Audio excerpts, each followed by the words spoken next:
হয়েছে, প্রতিদিন খাই দিতে হবে। একা একা খাও। তাহলে থাক। ওয়েটার, এগুলো নিয়ে যাও। এই না না, বুদ্ধি কথা, একটু আর কেউ বোঝে না। হা করো।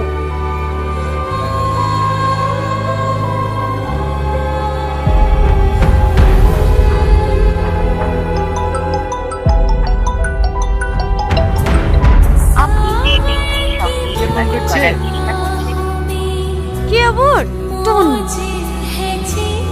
তুমি কেন যে ওকে সহ্য করো সেটাই বুঝি না। ডিভোর্স দিয়ে দিবা? ডিভোর্স তো দিতেই হবে, না হলে তোমাকে বিয়ে করব কিভাবে? তাই? তাই মানে ওকে ডিভোর্স দিয়ে দিলে তুমি আমাকে বিয়ে করবে না নাকি? এসব তুমি কি বলছো? তুমি কালকে ওকে ডিভোর্স দাও, আমি পয়সা দিন তোমাকে বিয়ে করে নেবো। সত্যি? হ্যাঁ গো সত্যি। আমি মাঝে মাঝে অবাক হয়ে যাই জানো, আমার বিয়ে হয়ে গেছে জানার সত্ত্বেও তুমি আমাকে এত ভালোবাসো। এই জানোয়ারটা এত খারাপ না, একবার ফোন কেটে দিলে যেন বুঝতে পারে না।